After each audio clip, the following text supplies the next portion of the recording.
Hello प्यारे मित्रों, स्वागत है आप सभी का हमारे यूट्यूब चैनल अनूप स्टडी में। दोस्तों आज की वीडियो में हम लोग लेसन नंबर 23 के न्यूमेरिकल सॉल्व करेंगे। ठीक है, पिछले जितने भी वीडियो चले हैं उसमें इसकी थ्योरी चली थी। ठीक है, ये 2-3 लेसन का कम्बिनेशन था, इसलिए इसकी थ्योरी थोड़ी ज़्यादा चली। ठीक है, अब बात करते हैं इसके न्यूमेरिकल की। तो चलिए शुरू करते हैं इसको सॉल्व करना। तो देखिएगा पहला क्वेश्चन। ठीक है, क्या कर रहा है, इधर ऑप्शनल मिलेंगे, न्यूमेरिकल थोड़े बाद में मिलेंगे। ठीक है, तो देखिए क्या कह रहा है। पहले में कह रहा है चुंबकत्व का कारण है, चुंबकत्व का कारण है। तो हम पढ़ रहे हैं धारा के कारण चुंबकीय प्रभाव, यही पढ़ रहे हैं ना। तो देखिए हमने बताया कि जब धारा आवेश प्रवाह हो, कह रहा है कि चुंबकत्व का कारण है। ऑप्शन के अनुसार कह रहा है कि आवेशों की गति के कारण, बी कह रहा है तांबे के तार का, सी कह रहा है धातु की प्रकृति का, डी कह रहा है स्थिर आवेश का। तो स्थिर आवेश के कारण क्या आप कुछ चुंबकत्व या विद्युत धारा ही उत्पन्न कर सकते हैं? नहीं भाई, जब स्थिर आवेश है तो उससे ना धारा उत्पन्न कर सकते हैं ना वो किसी काम का है। स्थिर है तो जब वो चलायमान होगा तब हमारे काम आएगा। ठीक है, उससे हम विद्युत एक तो जब आवेश गति करेगा तो विद्युत हमें प्रवाह मतलब विद्युत मिलेगा, क्योंकि आवेशों के प्रवाह के कारण ही क्या होती है, विद्युत धारा उत्पन्न होती है। क्योंकि धारा का डिफिनेशन ही है कि आवेशों के प्रवाह दर को हम लोग क्या कहते हैं, धारा कहते हैं। ठीक है, और आवेश जब प्रवाह करेगा तभी उसके कारण क्या उत्पन्न होगा, विद्युत क्षेत्र और चुंबकीय क्षेत्र दोनों उत्पन्न होते हैं। ठीक है, विद्युत क्षेत्र भी उत्पन्न होता है और चुंबकीय क्षेत्र भी उत्पन्न होता है। तो चुंबक क्षेत्र उत्पन्न होगा। कहते हैं चुंबकत्व का कारण क्या होगा भाई, स्थिर आवेश रहेगा तो होगा तार के कारण होगा। केवल तार रख देंगे तो चुंबकत्व का कारण बन जाएगा, वो नहीं, उसमें आवेश आपको गति कराना पड़ेगा, यानी उसमें आवेश का प्रवाह होना चाहिए। तो जो आपका ऑप्शन ए है आवेश की गति के कारण, यही क्या है हमारा चुंबकत्व का कारण है। तो आपका ऑप्शन नंबर ए करेक्ट हो जाएगा, क्या, आवेश की गति। ठीक है, आवेश की गति। ठीक है, इसी के कारण यही जो है हमारा क्या है, प्रेरकत्व का क्या है, कारण है। बात समझ में आई है।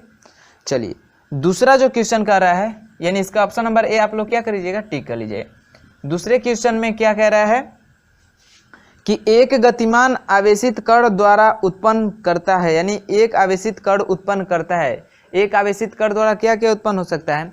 तो पहले तो आवेश कण जो है आवेशित है।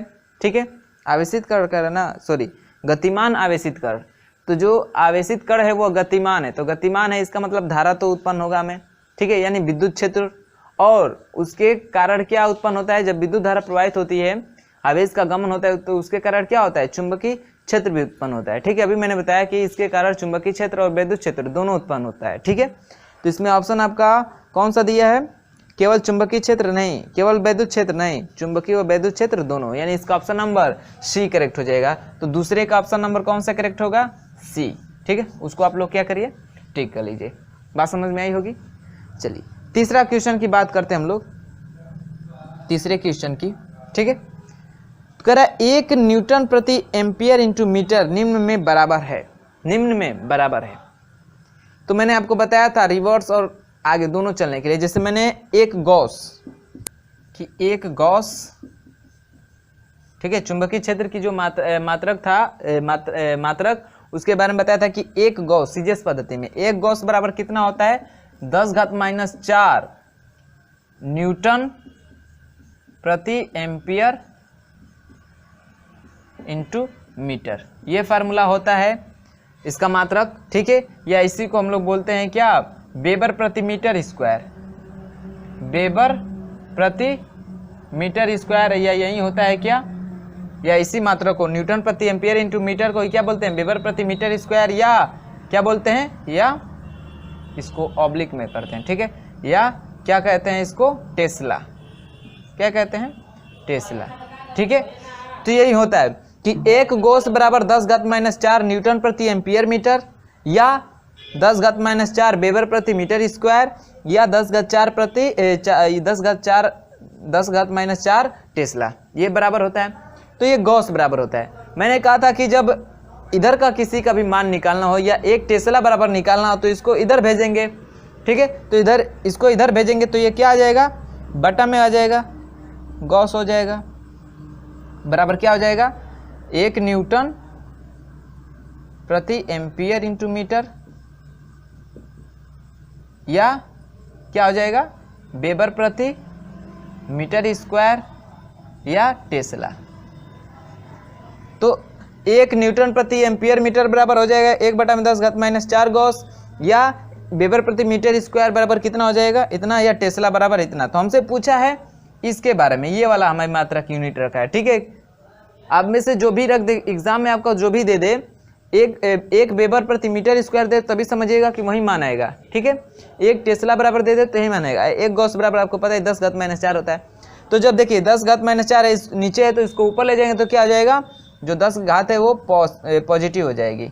ठीक है, इतना गॉस हो जाएगा किसमें, इन सब में, 1 न्यूटन प्रति एम्पियर मीटर में, या वेबर प्रति मीटर स्क्वायर बराबर 10 घात प्लस है। ठीक है, +4 हो जाएगा, क्योंकि माइनस ऊपर जाएगा तो प्लस चलेगा ना घात, 10⁻⁴ गॉस, या 1 टेस्ला बराबर 10⁻⁴ गॉस। तो मैंने थ्योरी में भी बताया था ये। ठीक है, तो कह रहा है 1 न्यूटन प्रति एम्पियर इंटू मीटर, ये वाला रखा है मात्रक। ठीक है, तो किसके बराबर, कितने के बराबर होगा, तो 10⁻⁴, 10 घात पॉजिटिव में चार्ज। ठीक है, यहीं 1 गॉस बराबर बता देगा तो इस घात को बस क्या कर दीजिएगा, माइनस कर दीजिएगा। देखिए माइनस कर देंगे तो इतना न्यूटन प्रति एम्पियर इंटू मीटर हो जाएगा। बात समझ में आई है। तो 10⁻⁴ गॉस कौन सा ऑप्शन है, देखिए ऑप्शन बी और सी, 10⁻⁻⁴ और 10⁻⁴ दोनों दिया है। तो समझिए 1 न्यूटन रिवर्स चल रहा है। ठीक है, 1 गॉस बराबर इतना होता है। अब इधर से रिवर्स चल रहा है तो ये जो घात है किसमें चली जाएगी, पॉजिटिव में। ठीक है, तो इसका ऑप्शन नंबर कौन सा करेक्ट हो जाएगा, तीसरे का option number B, 10⁻⁴ gauss, 10⁻+4 gauss. ठीक है, ऑप्शन नंबर बी को टिक कर लीजिए। और देखते हैं चौथा नंबर क्वेश्चन। चौथा नंबर न्यूमेरिकल है। ठीक है, ध्यान से देखिएगा। चौथा नंबर क्वेश्चन में क्या कह रहा है, इधर आप लोग नोट करते जाइएगा। ठीक है, वीडियो को पॉज करते जाइए, नोट करते जाइए जो लोग नोट बना रहे हैं। ठीक है, चौथे क्वेश्चन में क्या कह रहा है कि 1 इलेक्ट्रॉन 0.2 वेबर प्रति मीटर स्क्वायर, वेबर प्रति मीटर स्क्वायर, वेबर प्रति मीटर स्क्वायर किसका मात्रक है, चुंबकीय क्षेत्र अर्थात बी का मान है 0.2 वेबर प्रति मीटर स्क्वायर। ठीक है, इतना दिया है। कह रहा है कि क्षेत्र में 2 × 10⁻⁷ मीटर पर सेकेंड के वेग से, वेग मतलब वेग यानी कितने वेलोसिटी से वो आवेश चल रहा है। ठीक है, तो उसका वेग कितना दिया है, तो 2 × 10⁻⁷ मीटर पर सेकेंड। मात्रक से भी आप पता लगा सकते हैं वो क्या दिया है। ठीक है, मीटर पर सेकेंड किसका मात्रक है, वेग का मान दिया। ठीक है, क्षेत्र के लंबवत गति कर रहा है, लंबवत गति कर रहा है, यानी थीटा का जो, यानी चुंबकीय क्षेत्र और जो आवेशित कण है, गतिमान आवेशित कण, उसके बीच कितने का एंगल है, थीटा 90, लंबवत कर रहा है, यानी थीटा बराबर 90 अंश। थीटा बराबर 90 अंश है तो साइन थीटा का प्रयोग करते हैं ना, यानी साइन 90 अंश का मान कितना हो जाएगा, बराबर कितना होता है, 1। ठीक है, गति कर रहा है। यदि E बराबर 1.6 × 10⁻⁻19 कूलाम हो, 19 कूलाम मतलब आवेश, कूलाम किसका मात्रक है, आवेश का, यानी Q का मान दिया है 1.6 × 10⁻⁻19 कूलाम। ठीक है, हो तो इलेक्ट्रॉन पर लगने वाला बल न्यूटन में होगा। तो मान लीजिए इलेक्ट्रॉन चुंबकीय क्षेत्र में गति कर रहा है तो उस पर बल लगेगा, लारेंज बल लगेगा। ठीक है, अभी पढ़े हमने बोले लारेंज बल फार्मूला, तो जो बल लगेगा वो कितना लगेगा, तो फार्मूला क्या होता है, F बराबर QVB साइन थीटा, यही हमारा फार्मूला है ना। चलिए तो यहाँ पे मान रखते हैं, तो F बराबर क्या हो जाएगा, Q का मान कितना है 1.6 × 10⁻⁻19, V का मान कितना है, तो 2 × 10⁻⁷, गुणे B का मान कितना है 0.2, गुणे साइन थीटा, थीटा का मान कितना है 90 अंश, तो साइन 90 बराबर कितना हो जाएगा 1।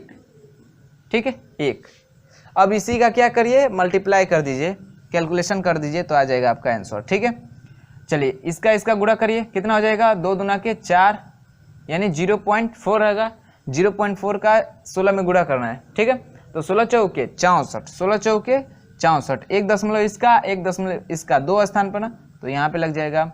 अब गुणे 10 घात, अब देखिए कितना हो जाएगा, इसका आधार बराबर है तो घातें जुटेंगी, तो ये माइनस में है, ये प्लस में है, ये प्लस में है, ये माइनस में है, तो क्या होता है प्लस माइनस चिन्ह असमान, तो क्या होगा घटेगा। कभी भी चिन्ह असमान होगा तो घटेगा, चिन्ह समान होंगे तो जुड़ेंगे। ठीक है, तो 19 में से 7 घट जाएगा तो कितना हो जाएगा 12। किसका चिन्ह बड़ा है 19 का, तो -12। ठीक है, अब इसी का कैलकुलेशन कर दीजिए। ऑप्शन के अनुसार हम लोग करते हैं। देखिए दशमलव को लाएंगे हम लोग कहाँ पे, इन दोनों के बीच में। ठीक है, इन दोनों के बीच में लाएंगे। ठीक है, तो देखिए इधर ले जाने के लिए क्या करना पड़ेगा, गुणा करना पड़ेगा ना, यानी 10 से गुणा करेंगे और 10 से भाग, क्योंकि भाई गणित कहता है कि आप मुझ में कुछ भी करिए लेकिन मेरे में परिवर्तन नहीं आना चाहिए। ठीक है, तो 10 से गुणा करेंगे, 10 से भाग, तो फिर 10 से 10 कट जाएगा तो कोई परिवर्तन होगा नहीं। या मैंने आपको बताया होगा कि जब देखिए घात दाहिने जाती है, घात किधर जाती है, दाहिने जाती है, यानी इधर से इधर जाती है, यानी सॉरी घात कह रहे हैं, जो दशमलव है यदि इसको इधर ले जाएंगे तो जो घात चढ़ेगी वो माइनस में चढ़ेगी। ठीक है, जितना स्थान ले जाएंगे उतना स्थान माइनस में चढ़ेगी। यदि जो दशमलव है इधर को गति कर रहा है बाएं की साइड, ठीक है, बाएं जाएगा और ये है दायां। ठीक है, दाएं जाएगा तो माइनस में चढ़ेगा और बाएं आएगा तो जो घात चढ़ेगी 10 की घात वो पॉजिटिव में चढ़ेगी। ठीक है, तो अब इधर किधर जा रहा है, दाएं साइड जा रहा है ना, तो 6.4 गुणे अब 10 घात, देखिए अब 10 घात कितना होगा,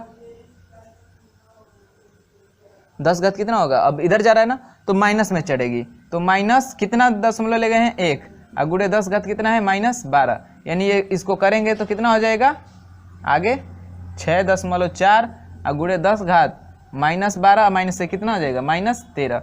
एफ का मान क्या होता है, मात्रा क्या होता है न्यूटन, यानी इतना न्यूटन का क्या लगेगा उस पर फोर्स लगेगा। ठीक है, तो 6.4 गुणे 10 घात कितना -13। ठीक है, कौन सा ऑप्शन मैच कर रहा है, देखिए पहला दिया है 6.4 गुणे 10 घात 11, तो 6.4 गुणे तो 13 हो जा रहा है, ये तो होगा नहीं। बी कह रहा है 64 गुणे 10 घात -14, 64 गुणे 10 घात -14। सी कह रहा है 6.4 गुणे 10 घात -12, तो ये भी नहीं होगा। 4.8 गुणे तो ये 4.8 तो होगा ही नहीं, 64 है तो 4.8 तो होगा नहीं। ठीक है, अब देखिए हम लोगों ने दशमलव को बढ़ाया तो 10 घात -13 है, तो 10 घात 13 है तो 6.4 के साथ 10 घात 13 कोई कम्बिनेशन है नहीं है। ठीक है, इसका मतलब थोड़ा और दशमलव को उधर ले जाए। ठीक है, तो और दशमलव को इधर लेकर आएंगे तो और एक घात माइनस में चढ़ेगी, तो क्या हो जाएगा, क्या हो जाएगा, ये देखिए यहाँ पे अब दशमलव को इधर लेकर चले आ रहे हैं एक और स्थान, तो क्या हो जाएगा घात में और एक की वृद्धि होगी तो माइनस में वृद्धि होगी ना, तो -13 है और एक वृद्धि हो जाएगा, कितना हो जाएगा 14। ठीक है, 14, यानी जो बल होगा 64 गुणे 10 घात -14 हो जाएगा। ठीक है, ऑप्शन के अनुसार आप लोग दशमलव को क्या करिएगा, खिसका लीजिएगा। बात समझ में आई है, तो इसका ऑप्शन कौन सा करेक्ट हो जाएगा, ऑप्शन नंबर 64 गुणे 10 घात -14, ऑप्शन नंबर बी करेक्ट हो जाएगा। ठीक है, चौथे का ऑप्शन नंबर बी। बात समझ में आई है, एकदम स्टेप बाय स्टेप आप लोग ध्यान से समझ लीजिएगा, ऐसे क्वेश्चन आपको पेपर में पूछ सकते हैं, तो इतना आप लोग नोट करिएगा, फिर जो आगे क्वेश्चन है उसको सॉल्व करते हैं, तो इसको नोट करिए। चलिए देखिए पांचवा क्वेश्चन क्या करें इसमें, फ्लेमिंग के दाहिने हाथ का नियम प्रदान करता है। अभी हमने को दो नियम पढ़ा था थ्योरी में, एक दाएं हाथ का नियम और एक बाएं हाथ का नियम। ठीक है, तो जो दोनों ही नियम थे वो किसको दर्शा रहे थे, तो बल को, यानी विद्युत क्षेत्र में हम रख रहे थे किसी आवेश को। ठीक है, यानी विद्युत धारा प्रवाहित हो रही है, उसमें हम बल जो आवेश पे बल लगेगा कितना लगेगा उसका वो अनुभव करना चाहें तो दो नियम बताए थे। ठीक है, तो दोनों नियम में किसका अनुभव कर रहे थे हम लोग, बल का। किसका नियम अनुभव कर रहे थे, बल का। ठीक है, यानी प्रेरित विद्युत वाहक बल का। ठीक है, ऑप्शन में आपका क्या कर रहा है, प्रेरित विद्युत वाहक बल की दिशा, प्रेरित विद्युत वाहक बल का परिमाण, प्रेरित विद्युत वाहक बल की दिशा व परिमाण दोनों, या उपरोक्त में से कोई नहीं, यही हमें बताना था। ठीक है, तो भाई परिमाण तो हम कैसे निकालेंगे, हम लोग जब फार्मूला यूज करेंगे तब परिमाण निकाल पाएंगे ना, कितना बल लग रहा है। बस हम हाथ से क्या निकाल रहे थे, तो प्रेरित विद्युत वाहक बल की दिशा को, सिर्फ दिशा बता रहे थे कि भाई हाँ लंबवत लग रहा है, ठीक है, या थीटा एंगल पे लग रहा है, ये सब हमें ऐसा हैंड का यूज करके हम क्या कर रहे थे, सिर्फ दिशा का पता लगा सकते हैं। उसके परिमाण के लिए क्या करना पड़ेगा, फार्मूला लगाना पड़ेगा उसका, तब परिमाण निकलेगा। ठीक है, तो जो नियम था हाथों का, दाएं और बाएं हाथों का, तो उससे हम क्या निकाल सकते थे, तो प्रेरित विद्युत वाहक बल की दिशा। ठीक है, प्रेरित विद्युत वाहक बल की दिशा, तो इसका ऑप्शन कौन सा करेक्ट हो जाएगा, पांचवे का ऑप्शन नंबर ए करेक्ट हो जाएगा। ठीक है, दिशा को, किसको, दिशा को। ठीक है, अगला बात करते हैं 6वां नंबर क्वेश्चन। देखिए क्या करें कि दो समांतर तारों में क्रमशः 2 तथा 4 एम्पियर की धाराएं प्रवाहित हो रही हैं। यदि तारों की 0.3 मीटर लंबाई पर लगने वाला बल 3 × 10⁻⁻6 न्यूटन हो तो तारों के बीच जो लंबवत दूरी होगी वो होगी। ठीक है, देखिए दो समांतर क्या है, चालक तार है और इनमें क्या कर रही है, धारा प्रवाहित हो रही है। ठीक है, I1 और I2। तो I1 बराबर कितना है 2 एम्पियर, I2 बराबर कितना है 4 एम्पियर, यानी इतने की क्या हो रही है, धारा प्रवाहित हो रही है। ये जो चालक तार की लंबाई दिया है यानी 0.3 मीटर लंबाई पर जो बल लग रहा है, ठीक है, वो कितना लग रहा है, तो लग रहा है आपका 3 × 10⁻⁻6 न्यूटन का। ठीक है, 3 × 10⁻⁻6 न्यूटन का क्या लग रहा है, फोर्स लग रहा है। तो कह रहा है इसके बीच की जो लंबवत दूरी होगी आर का मान क्या करना है, हमें बताना है। ठीक है, तो इसका फार्मूला क्या होता है, F/L बराबर क्या होता है, μ0/4π। ठीक है, μ0/4π I1 I2/R, यही फार्मूला होता है। ठीक है, तो ये जो हमारा फार्मूला है इसी पे रख के क्या करना है, सॉल्व करना है। ठीक है, सॉल्व करना है, बात समझ में आई। तो सारे वैल्यू दी हैं आपको। ठीक है, सारा वैल्यू दिया गया है, I1 का भी मान दिया है, I2 का भी मान दिया है। ठीक है, R का मान ज्ञात करना है, L का मान दिया है कि इन दोनों तारों की लंबाई कितनी है 0.3 मीटर। ठीक है, और μ0/4π का आपको मान पता ही है, कितना होता है इसका मान होता है 10⁻⁷ होता है, 10⁻⁷।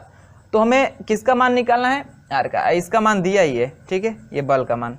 तो चलिए इसी में रख के सॉल्व करते हैं। तो क्या हो जाएगा, F का मान कितना है 3 × 10⁻⁶ बटा में L का मान कितना है 0.3 बराबर इसका मान कितना होता है तो 10⁻⁷। ठीक है, गुड़े, अब फार्मूला में 2 भी होता है ना, तो 2 गुड़े I1 का मान कितना है 2 और I2 का मान कितना है 4, यानी 2 × 4 बटे में R का मान कितना होता है, सॉरी R का मान तो निकालना है ना, मान होता नहीं, R का मान निकालना है। अब यहाँ से सॉल्व करिए। ठीक है, चलिए देखिए 3 से 3 को कटा देंगे, 0.1 बार में कट जाएगा।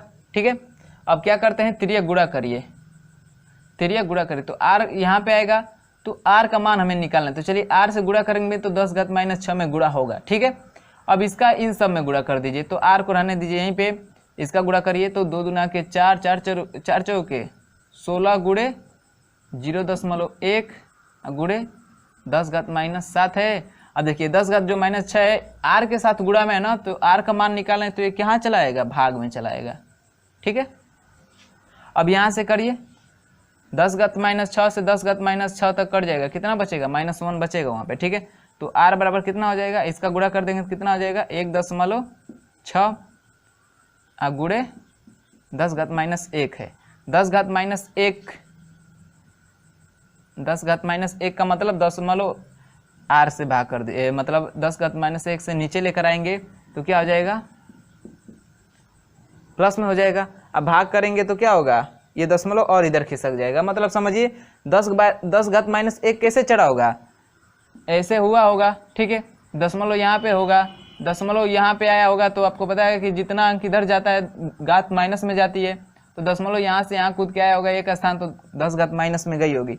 तो यहीं से आप कर सकते हैं, जितना घात माइनस में होता है उतना दशमलव को बाएं ले जाते हैं, तो यहाँ से आ जाएगा आपका कितना 16 मीटर, कितना हो जाएगा 16 मीटर। ठीक है, 16 मीटर। तो आप लोग को ऑप्शन में देखिए कैसे दिया है, ऑप्शन के अनुसार मानना है। ठीक है, 16 मीटर तो दिया नहीं है, तो आपका कितना आया है, यहाँ से जब भाग किए होते, सॉरी 16 मीटर कर रहे हैं, 16 मीटर ना, 16 मीटर। ठीक है, तो जब भाग करें 10 से यहाँ से भाग करेंगे तो दशमलव तभी ऐसे खिसकेगा, तो हो जाएगा 0.16 मीटर। ठीक है, तो कौन सा ऑप्शन दिया है आपका, 1 मीटर, 1.6 मीटर, या 0.16 मीटर, या 0.016 मीटर, कितना आया है 0.16 मीटर, यानी 6वां का ऑप्शन नंबर कौन सा करेक्ट हो जाएगा, ऑप्शन नंबर सी करेक्ट हो जाएगा। ठीक है, तो 6वें का ऑप्शन नंबर आप लोग क्या करिए, सी को टिक कर लीजिए। बस इस फार्मूले में सबका वैल्यू दिया था, रख के आपको सिर्फ कैलकुलेशन करना था। ठीक है, थोड़ा कैलकुलेशन आप लोग ध्यान से करिएगा। बात समझ में आई है? कैलकुलेशन आप लोग ध्यान से बस करिएगा। 10 घात माइनस में जितना होगा दशमलव उतना क्या जाएगा, बाएं जाएगा, क्योंकि दशमलव जब दाएं जाता है तब घात ऊपर माइनस में चढ़ती है, तो माइनस में चढ़ती है, तो जब माइनस घात को हटाएंगे तो दशमलव जहाँ से आया होगा तहाँ जाएगा ना, तो ये दशमलव इधर से आया था तो इधर आ जाएगा। ठीक है, तो जितना दशमलव होगा घात पर उतना आप दशमलव को बाएं साइड ले जाइएगा। बात समझ में आई होगी? ठीक है, तो इसको नोट करिएगा, फिर देखते हैं हम आगे क्वेश्चन।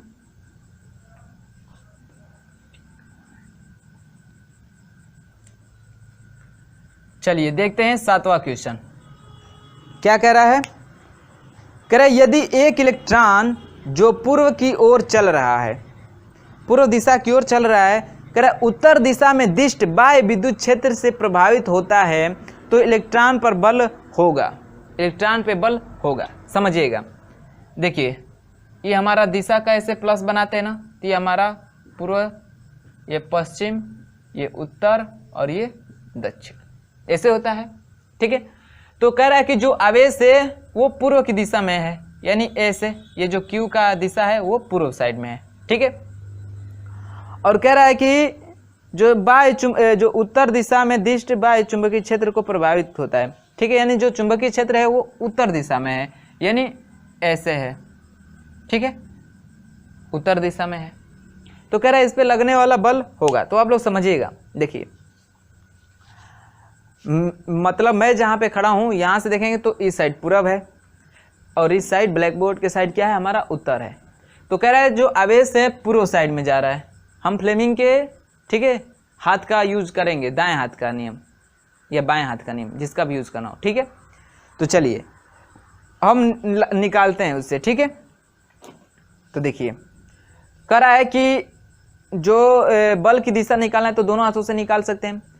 आवेश के हमारा गतिमान है, पूर्व दिशा में है, तो चलिए मैं इस अंगुली को, क्योंकि ये अंगुली किसको दर्शाती है, चुंबकीय क्षेत्र को, चुंबकीय क्षेत्र को, फ्लेमिंग के दाएं हाथ का ही नियम ले लीजिए। ठीक है, दाएं हाथ का नियम। तो ऐसे तीनों अंगुलियों को लंबवत फैलाते हैं। ये हमारी किसको दर्शा रही है, चुंबकीय क्षेत्र को दर्शाती है, और ये किसको दर्शाती है, ये किसको दर्शाती है, विद्युत धारा के प्रवाह को। तो ये किसको दर्शाता है, लगने वाले बल को। ठीक है, तो देखिए हमारा जो है कहाँ गया, जो आवेश है वो किस दिशा में जा रहा है, पूर्व दिशा में जा रहा है। किस दिशा में जा रहा है, पूर्व दिशा में। ठीक है, तो आवेश किधर जा रहा है, पूर्व दिशा में, तो यही ना है, धारा की दिशा को यही दर्शाता है, तो ये धारा की दिशा को दर्शाता है। तो चलिए ये हमारा गया पूर्व दिशा में। ठीक है, पूर्व दिशा में जो चुंबकीय क्षेत्र है उत्तर से दक्षिण दिशा में है, उत्तर से दक्षिण दिशा में है। ठीक है, तो उत्तर से दक्षिण दिशा में चुंबकीय क्षेत्र को दर्शा रहा है।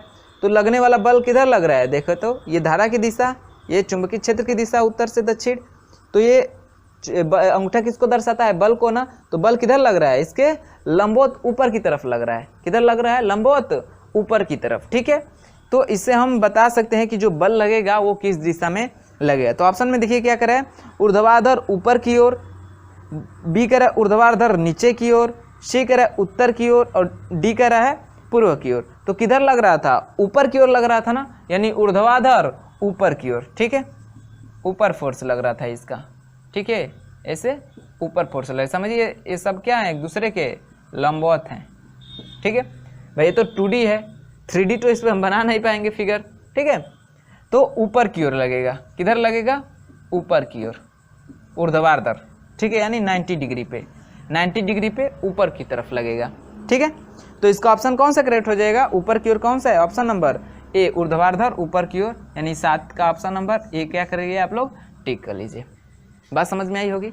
ठीक है, चलिए अब बात करते हैं 8वें क्वेश्चन की। ये न्यूमेरिकल है।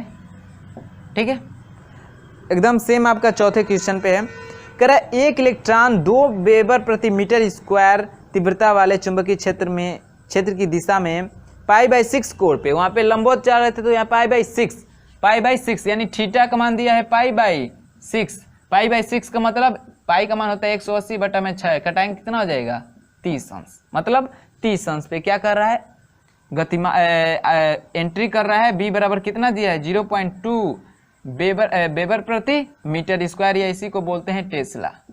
ठीक है, या वेबर प्रति मीटर स्क्वायर बोलते हैं। ठीक ठीक है, वेबर प्रति मीटर स्क्वायर, इसी को बोलते हैं। ठीक है, तो 0.2 नहीं 2 है, 2 वेबर प्रति मीटर स्क्वायर तीव्रता वाले चुंबकीय क्षेत्र में क्या कर रहा है, इतने एंगल पे 10⁵ हाँ 10⁵ मीटर पर सेकेंड, यानी v का मान दिया है 10⁵ मीटर पर सेकेंड के वेग से क्या कर रहा है, एंट्री कर रहा है इतने एंगल पर।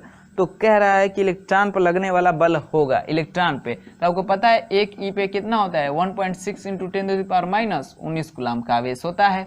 ठीक है, तो बल फार्मूला लगाएंगे बल का, लॉरेंज बल का, QVB sin थीटा, चौथे वाले क्वेश्चन पे। ठीक है, चलिए तो यहाँ से F बराबर निकालेंगे, तो Q का मान कितना है 1.6 × 10⁻⁻19 गुणे, V का मान कितना है जी 10⁵5 और B का मान कितना है जी, तो B का मान है 2।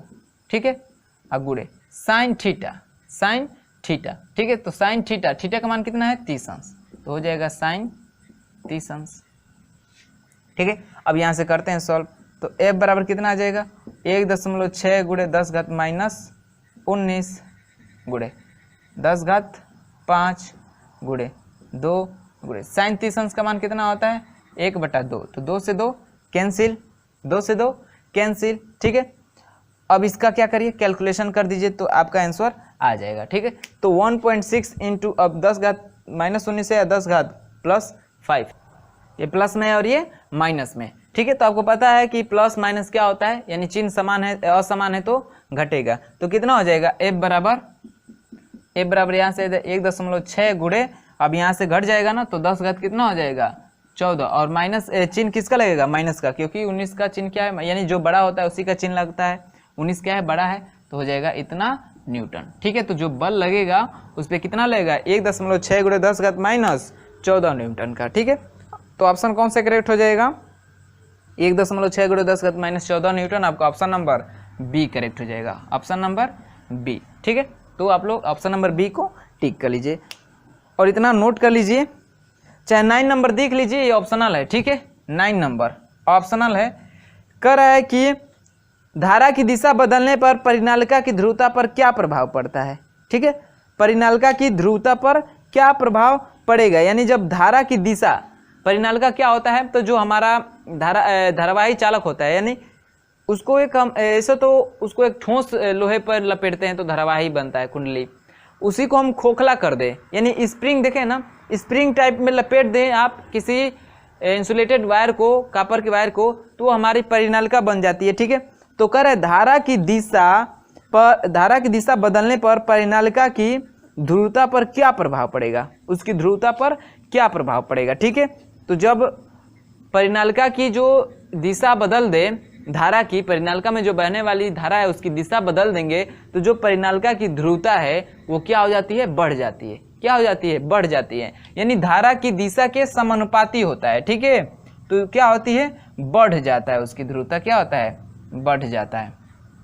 ठीक है, याद रखिए, उसके दिशा के क्या होती है, समानुपाती होती है।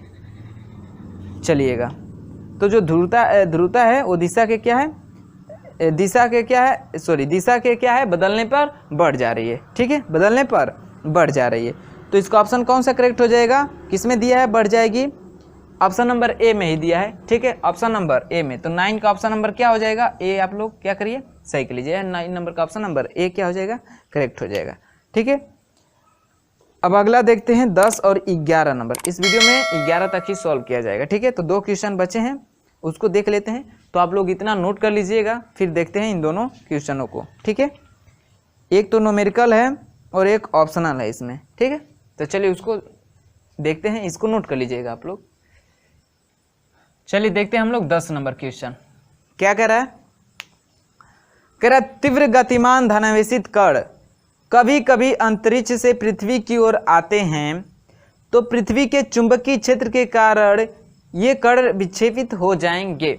यानी यहाँ पे भी हम हाथ का नियम यूज करके, ठीक है, हम बता सकते हैं यहाँ पे। ठीक है, अब देखिए अंतरिक्ष से आ रहे हैं, मतलब ऊपर से आ रहे हैं आवेश, तो जो अंगुली है आवेश वाली, ठीक है, धारा वाली, वो ऊपर की तरफ रहेगी, और चुंबकीय क्षेत्र उत्तर से दक्षिण की तरफ, तो जो अंगूठा होगा वो विक्षेपित दिशा को दिखाएगा, क्योंकि बल लगेगा जिधर उधर ही विक्षेपित होगा। ठीक है। तो देखिए कर रहा है जो आवेश जो धारा आ रही है सॉरी जो आवेश आ रहा है ऊपर से आ रहा है, तो ऊपर से आ रहा है इसका मतलब ये अंगुली नीचे की तरफ होगी, नीचे की तरफ, क्योंकि आवेश ऊपर से नीचे आ रहा है। ठीक है, धनावेशित है तो वही दिशा होगी धारा की, तो नीचे आ रहा है तो ये समझिए धारा की दिशा हो गई। ठीक है, और ये चुंबकीय क्षेत्र को दर्शाएगा। तो चुंबकीय क्षेत्र किधर से किधर होता है पृथ्वी पे? उत्तर से दक्षिण। तो हमारा तो इधर पूरब है, इधर उत्तर है, सॉरी इधर उत्तर है, इधर दक्षिण है, तो उत्तर से दक्षिण जाएगा। तो चलिए मैं ऐसे रख रहा हूँ। ठीक है, तो ये हमारी जो अंगुली है ये वाली, ये धारा को दिखाने सॉरी ये चुंबकीय क्षेत्र को दिखाने लगी, और ये वाली जो अंगुली है हमारी ये वाली, ये आवेश इधर आ रहा है ऊपर से, इसको दिखा रहा है। तो अंगूठा हमारा बल को दिखाएगा कि किधर विक्षेपित होगा। तो हमारा किधर जा रहा है? इधर मेरा पूर्व दिशा है, तो किधर जा रहा है? पूर्व की तरफ जा रहा है। किधर जा रहा है? पूर्व की तरफ। ठीक है, तो ये किधर विक्षेपित होगा? पूर्व की तरफ। ठीक है, पूर्व की तरफ विक्षेपित होगा। तो ऑप्शन कौन सा करेक्ट हो जाएगा? पूर्व की ओर, ऑप्शन नंबर सी। ठीक है, ऑप्शन नंबर सी करेक्ट हो जाएगा। बात समझ में आई है? आप भी आप देख सकते हैं, ऐसे लगाइए, ऐसे फैलाइए। ये हमारा उत्तर से दक्षिण दिशा में चुंबकीय क्षेत्र, ये जो है आवेश की क्षेत्र, जो किधर आवेश गतिमान है उसका क्षेत्र और उसकी दिशा। तो ये जो बल अंगूठा है ये बल की दिशा को दर्शाएगा। तो बल की अंगूठा किधर जा रहा है? पूर्व की दिशा में। ठीक है, यानी जो कण होगा वो पूर्व की ओर विक्षेपित हो जाएगा। ठीक है, तो इसके ऑप्शन नंबर सी को आप लोग टिक कर लीजिएगा, पूर्व की ओर, पूर्व की ओर। ठीक है, चलिए देखते हैं इस वीडियो का लास्ट क्वेश्चन, 11 नंबर क्वेश्चन, जो कि आपका न्यूमेरिकल है। ठीक है, देखिए क्या कह रहा है। कह रहा है 2 मीटर लंबे तार से होकर 0.5 एम्पियर की धारा बह रही है। लंबाई कितना है? यानी एल का मान दिया है 2 मीटर। कितनी धारा बह रही है? आई बराबर 0.5 एम्पियर की क्या कह रही है? धारा बह रही है। यह तार 0.4 न्यूटन प्रति एम्पियर मीटर की तीव्रता वाले चुंबकीय क्षेत्र का क्या करता है? क्षेत्र उत्पन्न करता है। ठीक है, यानी बी बराबर 0.4 न्यूटन प्रति एम्पियर इंटू मीटर। ठीक है, मीटर इतना का क्या कर रहा है? क्षेत्र उत्पन्न कर रहा है। और उस क्षेत्र में क्या किया गया है? ये जो चालक तार है लंबवत रखा गया है। क्या रखा गया है? लंबवत, यानी थीटा बराबर 90 अंश। थीटा बराबर 90 अंश रखा गया है। तो कह रहा है इस तार पर लगने वाला बल होगा, इस तार पर लगने वाला बल होगा। तो आपको फार्मूला पता है, F बराबर क्या होता है? IBL sine theta, IBL sine theta. ठीक है, IBL साइन थीटा। इस पे निकाल दीजिए, बल कितना हो जाएगा? ये होता है किसी धारावाही मतलब किसी एकांक लंबाई का चालक तार चुंबकीय क्षेत्र में रखकर और उसमें धारा प्रवाहित कर रहे हैं, तो उस पर कितना बल कार्य करेगा उस आवेश पर। ठीक है, एक तो गतिमान आवेश के कारण बल निकाले थे, लॉरेंज बल। एक ये वाला बल है F बराबर IBL साइन थीटा। ठीक है, तो इसमें धारा किसी चुंबकीय क्षेत्र में किसी धारावाही चालक में बहने वाली धारा के कारण कितना बल उत्पन्न होगा उसको बताता है। ठीक है, तो A बराबर निकालेंगे तो यहाँ से I का मान कितना है? 0.5 एम्पियर। B का मान कितना है? 0.4 और गुणे L का मान कितना है? 2 और गुणे साइन थीटा का मान कितना है? 90 अंश। तो इसका मान कितना होगा? 1। ठीक है, तो F बराबर कितना आ जाएगा? सबका गुणा कर दीजिए, इस इतने वैल्यू का क्या कर दीजिए? गुणा कर दीजिए। ठीक है, देखिए 4 5 20, 4 5 20, दशमलव कितने स्थान पर लगेगा? 2 स्थान पर। तो 1 स्थान 2 स्थान इतना होगा, और गुणे 2। तो F बराबर कितना हो जाएगा? इसका गुणा करेंगे कितना हो जाएगा? दशमलव के बाद इस जीरो का कोई मतलब है नहीं, 2 दूना के 4 यानी 0.4 न्यूटन का क्या लगेगा? उस पर फोर्स लगेगा। ठीक है, 0.4 न्यूटन का। तो देखिए ऑप्शन कौन सा करेक्ट हो जाएगा? 0.4 Newton, option number D correct हो जाएगा इसका। ठीक है, ऑप्शन नंबर डी। तो 11 का ऑप्शन नंबर आप लोग क्या करिए? डी को टिक कर लीजिए, और जो आगे क्वेश्चन हैं उसको देखेंगे हम लोग अगले वीडियो में। ठीक है, तो मैं आशा करता हूं कि इतने वीडियो जो इस वीडियो में जितने क्वेश्चन पढ़ाए हैं वो बिल्कुल समझ में आया होगा आप लोगों को। जहाँ पे भी ना समझ में आया हो वहाँ पे वीडियो को आप लोग रिवर्स करके एक बार देख लीजिएगा, समझ में आ जाएगा। ठीक है, और इसके जो आगे क्वेश्चन बच रहे हैं उसको देखेंगे हम लोग अगले वीडियो में। ठीक है, तो चलिए मिलते हैं अगले वीडियो में, तब तक के लिए बाय बाय, धन्यवाद।